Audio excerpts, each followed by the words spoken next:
royaume est l'histoire d'un père et d'une fille qui, le temps d'une cavale qui tourne mal, tentent de se connaître, de se comprendre et de s'aimer. C'est un film sur le poids, sur l'héritage, sur le poids de l'héritage, qui soulève les questions de l'inné, de l'acquis, de l'héritage, de la violence, bien sûr. Il n'y a pas eu de volonté de ma part de mélanger les gens. En fait, ça s'est fait de manière assez organique avec Jeanne Herry, ma co-autrice.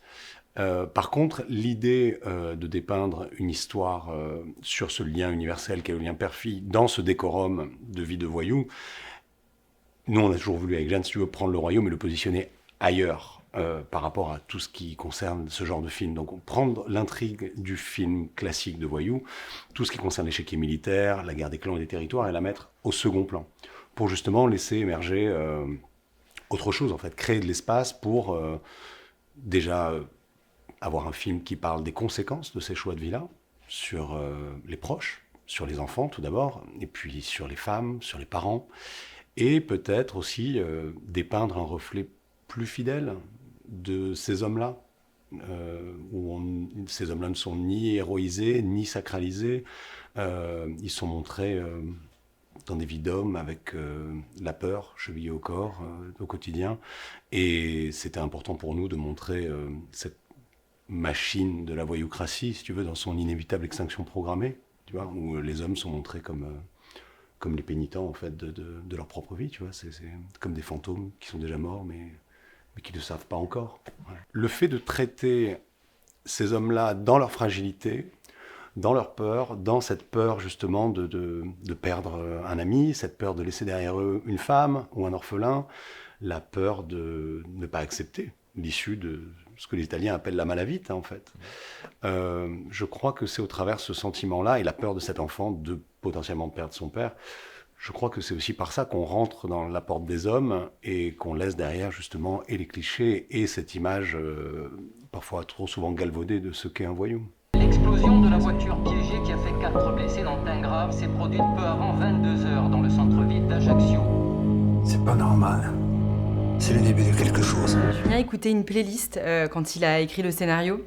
Et dans cette playlist, il y avait beaucoup de violoncelle et de piano. Et quand au moment de chercher la direction artistique qu'on allait donner à la musique, on s'est dit que c'était un parfait mélange, parce que le violoncelle allait représenter le chant de la mort.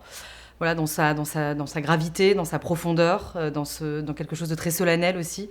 Et qu'on allait utiliser aussi le piano dans un registre très aigu, qui pouvait représenter aussi la vie. Et voilà, du coup, les deux instruments ensemble nous ont paru bien illustrer un peu cette vie et cette mort et ce cercle un peu infernal auquel sont confrontés ces hommes. Lésia, le personnage principal, au milieu. On s'est dit aussi qu'il fallait être dans une musique assez pudique, de trouver une manière de faire des thèmes qui sont assez simples. Et en même temps peu de thèmes qui se répètent pour aussi accompagner le côté un peu obsessionnel du film, et en même temps très peu de thèmes et des mélodies assez simples pour vraiment ne pas imposer l'émotion au spectateur, garder la musique un peu en background du film et que ça puisse accompagner les émotions, rester dans quelque chose d'assez intime, en même temps essayer de trouver quelque chose d'assez universel, intime et assez minimaliste. On trouvait que ça allait bien avec la pudeur du film. La Corse est présente en fait dans tout le film, c'est-à-dire que les paysages, les voix, la musicalité des voix et de ces acteurs extraordinaires, la Corse est présente partout, et la musique, moi je trouve que ce qui est intéressant avec la musique, c'est quand elle vient rendre universelle une histoire a priori intime et singulière et particulière. Elle fait le pont pour que tout le monde puisse se retrouver dans cette histoire et dans ses émotions. C'è un uomo che se ne volta. Non è mica ben fatti bro. Prenez la température en ville. Prenez un peu. Prenez des infos et surtout montrez-vous. Je reste avec toi, je serai dans un coin, je te dérangerai pas. Arrête.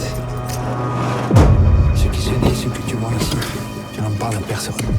Ça a été un long processus de casting sauvage, puisque vous l'avez peut-être compris, mais la majorité des personnages que vous voyez sont des non-comédiens, des non-acteurs, qui ont été castés parmi des centaines et des centaines de personnes, dans un casting qui a été fait dans toute la Corse, piloté par différentes directrices de casting.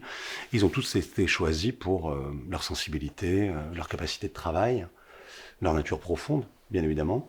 Joanne, dans la vie, est en école d'infirmière. Elle est sapeur-pompier volontaire. Saveri Santucci, qui joue son père, est guide de haute montagne. Donc c'est des gens qui sont à des milliers de kilomètres des plateaux de cinéma. Et ces gens-là, il a fallu aller les chercher. Voilà, on ne peut pas mettre une annonce et s'attendre à voir débarquer ce genre de personnalité-là, de caractère-là.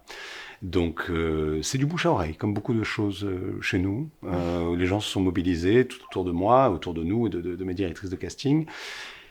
Et c'est devenu une mission un peu globale. Voilà, la rumeur se répandait dans l'île, comme quoi on cherchait une jeune fille comme ça et un père comme ça.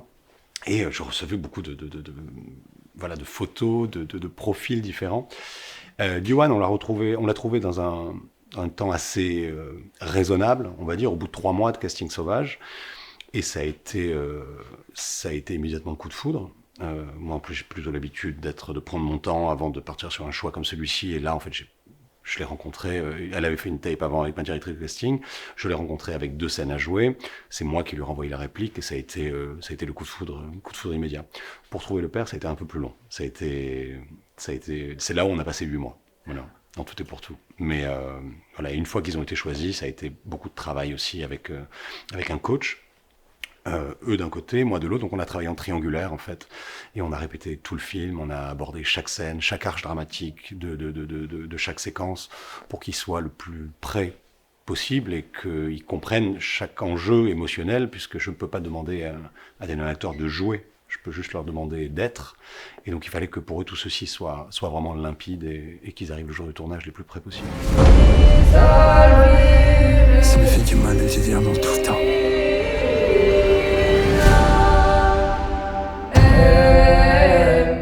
Tout à l'heure, Le Royaume a été malgré nous une tragédie à écrire. La fin n'était pas prévue comme ça avec Jeanne. Jeanne est une éternelle optimiste. Moi, j'essaie toujours de voir la lumière, justement, dans mon parcours de vie, et en tant que professionnel aussi, et en tant qu'auteur. Et à la base, on voulait qu'elle ne tue pas. Mais l'histoire nous a dicté les choses différemment. À un moment donné, on s'est rendu compte que on avait jeté tellement de graines auparavant qui allaient dans ce sens-là qu'à la fin, le fait qu'elle ne tue pas, il y avait presque quelque chose il y avait un mouvement cathartique qui ne s'opérait pas.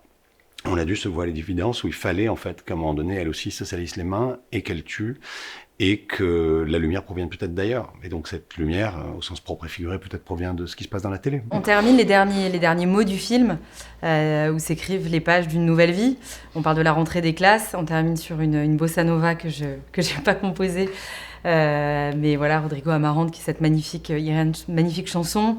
Pour moi, la bossa nova, en l'occurrence, c'est vraiment ce mélange de grande mélancolie et de grande lumière. Du coup, je sais pas si c'est une fin ni optimiste ni négative, mais c'est impossible, en tout cas. Impossible en 2 mots. T'as rien fait de mal, ma fille. T'as rien demandé. Et aujourd'hui, tu en paies les conséquences. Je crois que quand on travaille sur des choses les plus spécifiques et les plus intimes, c'est là où on partage, je pense, le plus d'universalité avec les autres. C'est ce qu'on a essayé de faire avec cette histoire. Oui, elle aurait pu se passer ici aux États-Unis, ou ailleurs en France, ou quelque part dans le monde. Il y a ces histoires-là, malheureusement, se ressemblent toutes, ces histoires de voyous, que ce soit dans la vie ou dans le cinéma, en Corse, aux États-Unis ou ailleurs. Et c'est en ça que justement il fallait traiter cette histoire-là différemment par le prisme d'une enfant et tenter de donner autre chose à voir. On a un très bel accueil du public, un accueil populaire, un accueil aussi d'un public peut-être plus intellectuel, de chercheurs, d'enseignants, de linguistes aussi, qui apprécient la place de la langue, la manière dont elle a été traitée, sa place dans le narratif aussi. Donc pour l'instant, on a eu un très très bel accueil. Le film sort le 30 octobre en Corse et le 13 novembre en France. Donc on sort avec 15 jours d'anticipation pour justement rencontrer notre premier public. J'espère qu'un jour tu me pardonneras.